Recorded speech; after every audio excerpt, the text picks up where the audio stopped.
साधना के क्षेत्र में प्रायः किसी अनुभवी महात्मा का ही पथ प्रदर्शन काम आता है। नमस्कार, आप सुन रहे हैं ज्ञानशिला। ये पत्र पूज्य श्री राधा बाबा का है जो भगवत दर्शन इस संबंध में है और लिखा गया है श्री हरि कृष्ण दास जी को। गीता वाटिका से लिखा गया था। इसकी तिथि अज्ञात है। कोई भी साधना की जो बातें हैं वो किसी सिद्ध और अनुभवी महापुरुष ही बता सकता है, और उसके जो लेख होते हैं, उसके जो पत्र होते हैं, वो ज्ञान के बल पे नहीं लिखे जाते हैं, वो अनुभव के बल पे अधिकतर लिखे जाते हैं। इसमें बाबा उनको लिख रहे हैं कि प्रिय श्री हरि कृष्ण दास जी, सप्रेम यथा योग्य। साधारणतया सभी साधकों में यही विश्वास है कि समाधि अवस्था में ही भगवान अथवा ब्रह्म का साक्षात्कार संभव है, परंतु मेरी दृष्टि में यह पूर्ण सत्य नहीं है। मेरी छोटी समझ में समाधि चित्त की अवस्था विशेष मात्र ही होती है। यानी यहाँ पर बाबा ये बताने का प्रयास कर रहे हैं कि जो समाधि होती है, समाधि जिसे आप मेडिटेशन के नाम से भी जानते हैं और भी कई नामों से जानते हैं, वो जो समाधि की अवस्था होती है, यानी जो समाधि में गया हुआ व्यक्ति होता है, वो बाबा कह रहे हैं कि वो पूर्ण सत्य नहीं है। वो चित्त यानी हृदय की ही एक अलग तरह का एक स्थिति कह सकते हैं इसको आप, अगर सहज भाव में समझना चाहे तो। कह रहे हैं कि चित्त की एक विशेष अवस्था ही होती है, एक अलग तरह की कंडीशन होती है। आगे बाबा लिखते हैं कि यथार्थ भगवत दर्शन कहें अथवा ब्रह्म साक्षात्कार कहें या शुद्ध चित्त रूपी संबित का साक्षात्कार, जब तक चित्त रहता है वो हो ही नहीं सकता। भगवान का साक्षात्कार, विशुद्ध भगवत दर्शन भगवान जब कराते हैं तभी संभव है।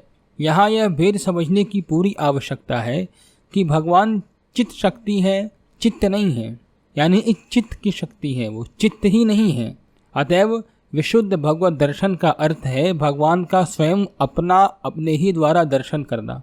कह रहे हैं कि भगवान का स्वयं अपने ही द्वारा अपना दर्शन करना, यह वस्तुतः समाधि अवस्था नहीं है।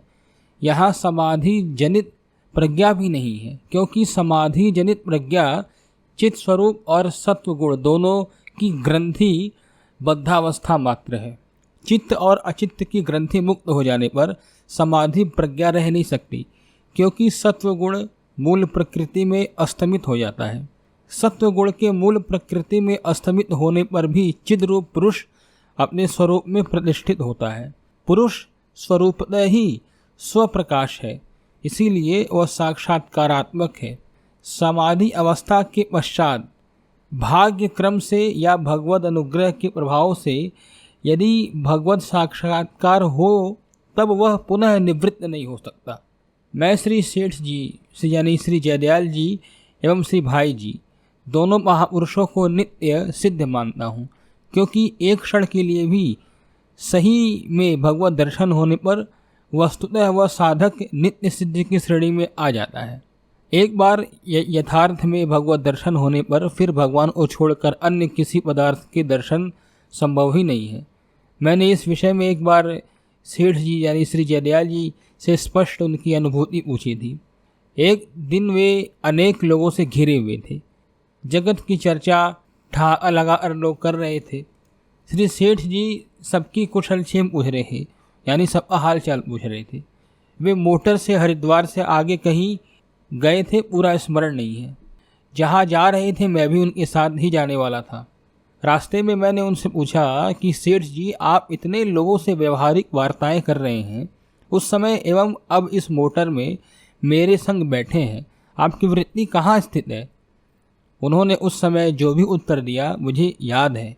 उन्होंने जो कहा उसे मारवाड़ी भाषा में न कहकर वह मेरे शब्दों में यह है, यानी जो सेठ जी थे वो शुद्ध मारवाड़ी भाषा बोलते थे, उसको बाबा ने हिंदी में अनुवाद करके यहाँ पर लिखा है। बाबा लिख रहे हैं, जब तक संस्कारों का पूर्ण प्रकाश क्षय नहीं होता, यानी जब तक हमारे मन में सांसारिक जगत के संस्कार यानी जब तक उनके असर रहते हैं वो पूरी तरीके से ख़त्म नहीं होते, तब तक आत्म साक्षात्कार होने पर भी संस्कार उद्बुद्ध होने से जगत दर्शन हो जाता है। यानी कि भगवत साक्षात्कार अगर हो भी जाए तो भी जो संस्कार रहते हैं वही उद्बुद्ध रहते हैं, तो उसके रहने से हमें जगत के दर्शन होते ही रहते हैं। यह दर्शन वस्तुतः सर्वसाधारण लोगों को जैसा जगत दर्शन नहीं है। आत्मा के मात्र एक बार साक्षात्कार कर लेने से ही फिर जगत में लौटना नहीं होता है। मैं सभी लोगों से मिलने और उनसे बात करते समय अथवा जगत चर्चा करते समय निरंतर यही अनुभव करता हूँ कि घन आनंद ही आनंद की विलक्षण अथाह समुद्र में यह जगत मिथ्या प्रतिभास मात्र है। यानी जो आनंद स्वरूप परमात्मा है उनमें यह विलक्षण समुद्र जो है उसमें यह जगत झूठा है, बस केवल दिखाई दे रहा है, वास्तव में है नहीं। यह सब पूर्ण दृष्ट जगत का संस्कार जनित दर्शन है, वस्तुतः दर्शन नहीं है। ये केवल ऐसे दिख रहा है। ये जो संसार है केवल दिख रहा है, सच में है नहीं, केवल आंखों के सामने ही है। इसे विपरीत रूप में पुनः समझ लीजिए। जब मैं निर्गुण निराकार का घन आनंद रूप परमात्मा का ध्यान करता हूँ तो लोग खुली आँखों अथवा नेत्र निमिलित करके भी देखते तो मात्र अंधकार ही है, परंतु वे मात्र पूर्व कभी आए हुए किसी आनंद की संस्कार जनित कल्पना करते हैं। उन्हें घन आनंद, अखंड आनंद, मात्र आनंद के अनुभव रूप दर्शन नहीं होते हैं। इसी प्रकार मुझे जगत के भीतर जगत का व्यवहार करते हुए भी प्रत्यक्ष दर्शन तो घन आनंद स्वरूप ब्रह्म की ही होते रहते हैं, परंतु मैं पूर्व दृष्ट जगत का संस्कारानुसार व्यवहार मात्र करता हूँ। यानी यहाँ पर जयदयाल जी ये बताना चाहते हैं कि जिसको एक बार भगवत साक्षात्कार हो चुका है पूर्व काल में, यानी पहले जिसको पास्ट टाइम में भगवत साक्षात्कार हो चुके हैं, वो भी जब ध्यान करने बैठता है तो आँख बंद करने पे तो उसको अंधेरा ही दिखाई देता है। लेकिन जो पहले एक बार उसके साथ घटना हो चुकी है उस घटना को ही वो याद करता रहता है। ऐसे ही सेठ जी अपना उदाहरण देते हुए कहते हैं कि मैं भले लोगों से बात व्यवहार करता हूँ लेकिन मैं उन चीज़ों को पकड़े रहता हूँ जो मेरा सच्चित आनंद है, जो उनके साक्षात्कार जनित जो संस्कार है पहले की, मैं उसको पकड़ा रहता हूँ, केवल व्यवहार भर करता हूँ लोगों से। आगे कहते हैं कि स्वप्न टूट जाने पर स्वप्न का दर्शन नहीं होता, परंतु जग जाने पर जागृत स्वप्न में स्वप्न के मिथ्यात्व का पूर्ण ज्ञान होते हुए भी जैसे उसकी स्मृति रह सकती है, यही दशा जगत के व्यवहार इस समय मेरी जाननी चाहिए। श्री सेठ जी ने मुझे एक बात और अति महत्वपूर्ण कही थी, यहाँ उसे ही उल्लेख करना मेरा वास्तविक उद्देश्य है। बाबा कह रहे हैं कि उन्होंने कहा, स्वामी जी मुझे प्रकृति विनिर्मुक्त शुद्धात्मा का भी स्वरूप साक्षात्कार हो चुका है। यानी जो प्रकृति विनिर्मुक्त, यानी जिसकी कोई प्रकृति ही नहीं है, जिसकी कोई वृत्ति, कोई रूपरेखा, आकार नहीं है, उस शुद्धात्मा का भी स्वरूप साक्षात्कार हो चुका है। परंतु मैं इस अवस्था को पूर्ण नहीं मानता, क्योंकि आत्मदर्शन के अंतर्गत सर्वभूत दर्शन नहीं रह सकता। मेरी मान्यता ऐसी है कि पूर्ण आत्मदर्शन तभी संभव है जब सर्वभूत का आत्मरूपेण साक्षात्कार हो। सर्वसाधारण को या मुझे भी ज्ञान काल के पूर्ण जो सर्वभूतों का दर्शन होता था वह अचानक अथवा मिथ्या दर्शन था, किंतु अब जो सर्वभूतों का दर्शन हो रहा है वह आत्मरूपेण विलक्षण दर्शन हो रहा है।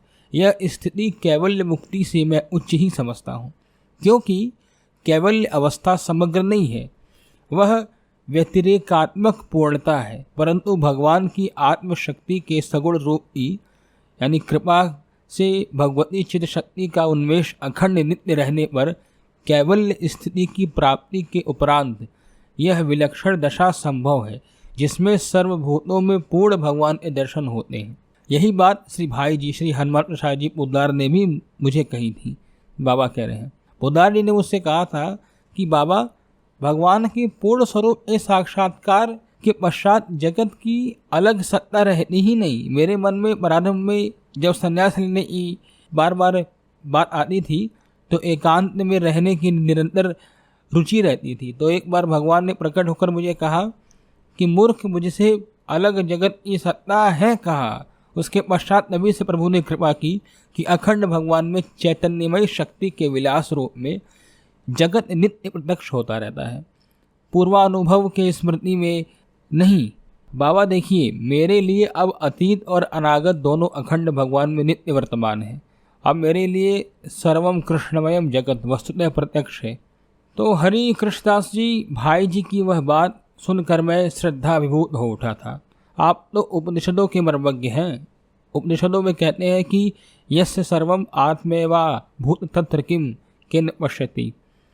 सभी वस्तुतः श्री कृष्ण है। यह श्री भाई जी को केवल ग्रंथ से ज्ञात नहीं है, उनका प्रत्यक्ष अनुभव है और यह आठों याम उनके सम्यक रूप से पूर्णतया व्यवहृत हो रहा है।